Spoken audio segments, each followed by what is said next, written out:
I grew up about a half hour south of Boston. But I always like to find out where the rest of my crew is from.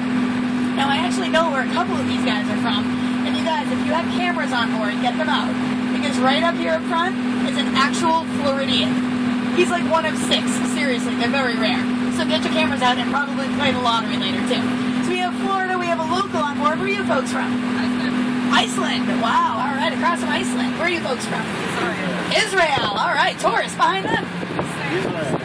Israel, you guys are all together. How am I doing, girlfriend? You have no idea. I'm like sweating trying to slow down talking. I'm trying so hard. You're spinning. I'm working on it. Behind Iceland. Detroit. That is so not as cool as Iceland or is Israel. You really should have made something up, Detroit. Actually, Michigan, we like to include you guys because ducks were built in Pontiac, Michigan. There you go. Across from Michigan. Brazil. You guys must be freezing. Behind Brazil. Detroit as well. You guys with them? No. Shut up. Look at that. Boston Duck Tour is bringing people from Detroit together. I love it. Across from Detroit.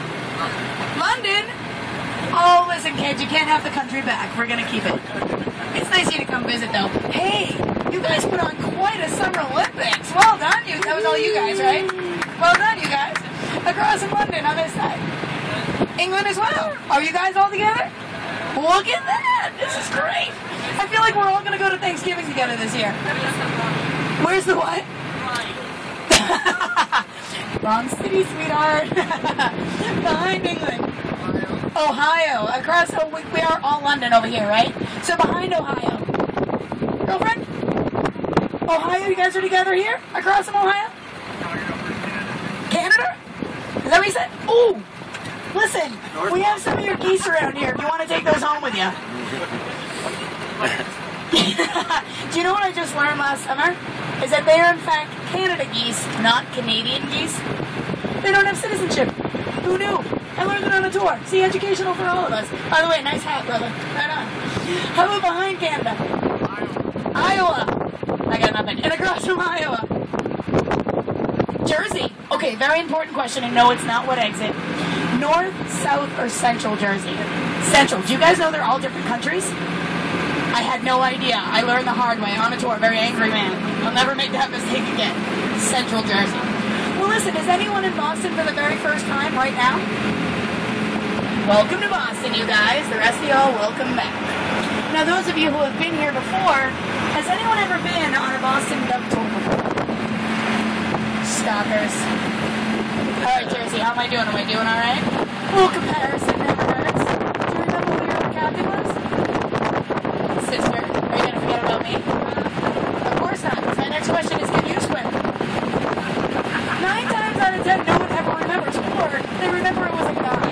Which really doesn't narrow it down because out of 54 captains, do you know how many are chicks? 6. Girls, we're hiring. Anyway, my point is, when you guys come back and do this again, and let's face it, this is so fantastic, you're all coming back. You just remember who your first captain actually won on. If you're enjoying yourselves, remember, I am PJ. If you hate this, good. Okay. So guys, like I said, everything over here on your right-hand side, this is all Cambridge. Now back when Boston and Cambridge were first developing as cities, Boston was more residential, Cambridge was more industrial. And for the most part, that's still pretty much the case. In fact, you have this yellow factory-looking building up ahead on your right, just to give you that indication. It's more biotechnology companies than anything else. Genzyme, Biotech, they're all over here in Cambridge. Now, up ahead of us, we're approaching the Longfellow Bridge. It's named after the famous poet Henry Wadsworth Longfellow. Of course, he wrote The Midnight Ride of Paul Revere. He lived over here in Cambridge and taught languages at Harvard University. But us locals call this the Salt and Pepper Bridge. Notice how the towers look like big salt and pepper shakers?